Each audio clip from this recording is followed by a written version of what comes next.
The WWE Draft. The one time of year where Raw and SmackDown go into brutal combat to decide who is the better show.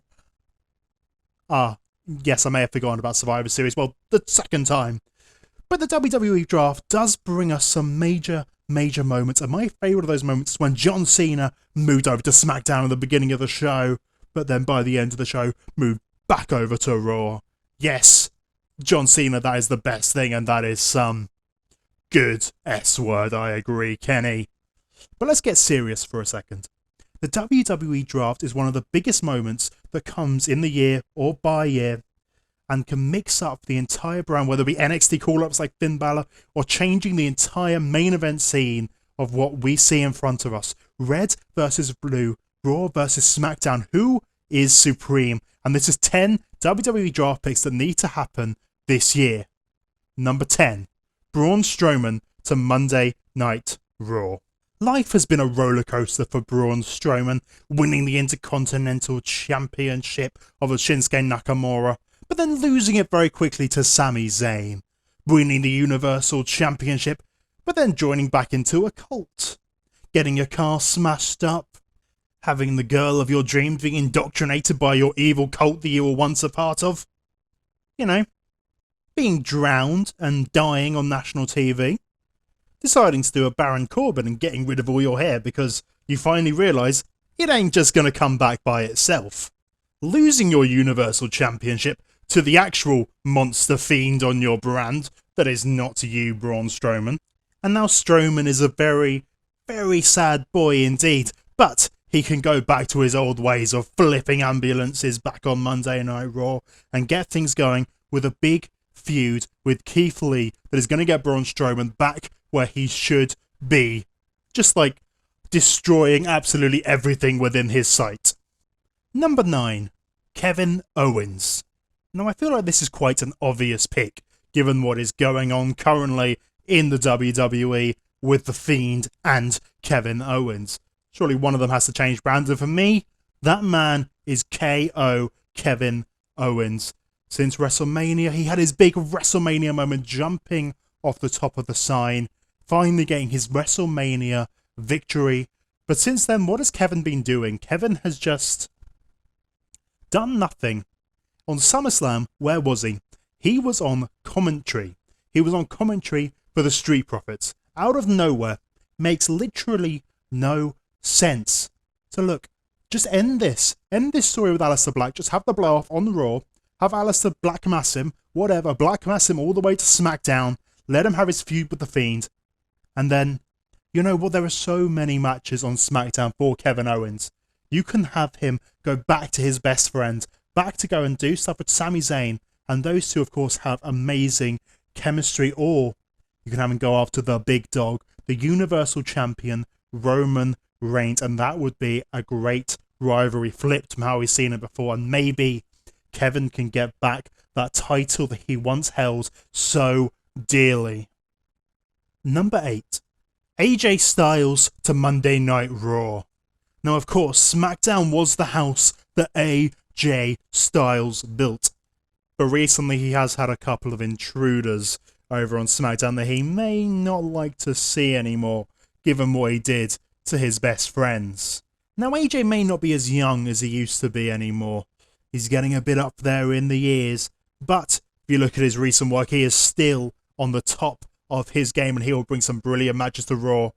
And am I not the only one who wants to see AJ Styles versus Drew McIntyre for that WWE Championship? Give it to me. Give it to me now. Number 7.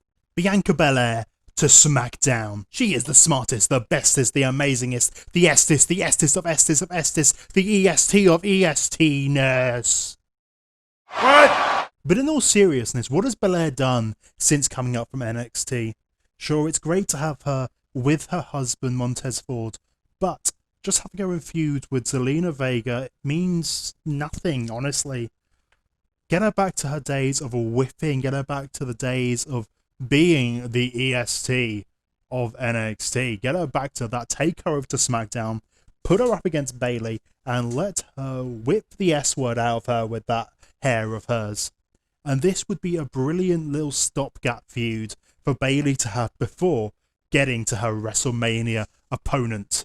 Number 6, Sasha Banks to Monday Night Raw. It's boss time! No! God, please, no! I'm sorry, Michael. It's no more boss time for you, Michael. Sasha Banks, the legit boss, is one of the best things in WWE right now. And this whole feud that she's got going with Bayley is just excellent. It's been building for such a long time and built from such a pure friendship. But Sasha Banks getting her revenge on Bayley as this valiant babyface needs to be stretched out. Goes back all the way back to Brooklyn. And then NXT Respect. These amazing matches these two have had. They need to be a WrestleMania. They need to headline the entire thing, really. Sasha Banks needs to be able to win the Royal Rumble. She needs to be separated from Bayley before we get back to Sasha versus Bayley. And it is going to be incredible. Number 5, Shayna Baszler and Nia Jax to SmackDown. And Nia Jax and Shayna Baszler were just the perfect amalgamation of two single stars that have just been squished together to make more tag teams for the division. And sure, this has worked well in the past. Like, look at Team Hell No, Bryan and Kane hugging it out, the Rock and Sock connection, This Is Your Life, Rock. And then, of course, Mario and Sonic taking over the Olympics by storm. But I don't really think the Shayna and Nia relationship's going to last too long. Hopefully, Shayna doesn't end up looking like Becky Lynch after it's all done. Going by Nia's track record, though, about a 50-50 chance, to be honest. But moving them over to SmackDown would just be great in terms of the long-term singles division of SmackDown. Sure, you get some good tag feuds in the meantime, but Shayna versus Bayley, Nia versus Bayley, Shayna versus Sasha, Nia versus Sasha. All good stuff. Number 4, Miz and Morrison to Monday Night Raw. Well, we always need a talk show. The Dirt Sheet coming back. But seriously, we lost the Kevin Owens show, so you may as well go and get Miz TV back on Monday Night Raw. And the Street Profits, well, they need some competition on Raw. There are no tag teams, and that's something that's kind of an issue just generally in WWE, but at least the Miz and Morrison can do the tag team stuff, but also the Miz, brilliant single stuff, brilliant promo. John Morrison has such a good track record of brilliant stuff. They could just bring everything up in some veteran hands. They're going to be able to put some gold dust, some stardust on anything they touch. Just keep them as far away from Otis as humanly possible, please. Number 3, Ricochet to SmackDown. And Ricochet's been having a not so great time recently. Getting absolutely squashed by Brock Lesnar certainly did not help and was the cherry on the top. And he definitely needs to hit that big reset button right now and move over to SmackDown. And get back to the days of just flying around the ring, just like he's good at. It is the perfect thing for him. Get him away from these absolute losers. No offense, Ali. Let Ali beat him on the way out, give him that retribution rub, but then get him over to SmackDown and let him do what he's good at, taking super kicks while he's flying through the air. Number 2, Dakota Kai and Raquel Gonzalez to Monday Night Raw. NXT, NXT, NXT. Yes, this is our one and only NXT call-up that I would like to happen, and I think Dakota Kai and Raquel Gonzalez are the perfect people to be called up. Their partnership works so well together, and Dakota Kai by herself is just brilliant. She has really upped her game recently while turning heel, especially in that feud with the Io Shirai she had. But you can still have her as a good guy. You could have her come in as a nicer person, but seeing the way she turned on Tegan Nox was definitely brutal and showed a lot. And Raquel Gonzalez, sure, she may still have some more stuff to learn, but her facing off with Rhea Ripley, her being the big woman next to Dakota Kai, it works so well. And I think these two, whether it would be going for those tag team titles or going after the Raw Women's Champion Asuka, I think it would work out perfectly. Number 1, Seth Rollins to SmackDown.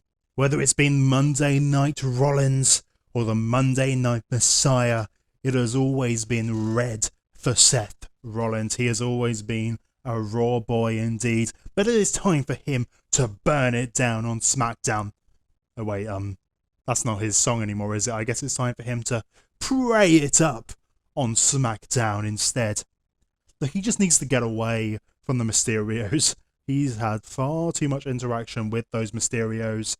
And even Murphy, his disciple, has had enough of him now. It is the perfect time for Seth Rollins to go over to SmackDown, take a little bit of a step back, and move onwards with his career. Be over there with his brother, Roman Reigns. I wonder how that would go. The Messiah versus the Tribal Chief. I imagine it's going to end with Seth getting speared very badly. But it's time for Seth Rollins to burn it blue on SmackDown.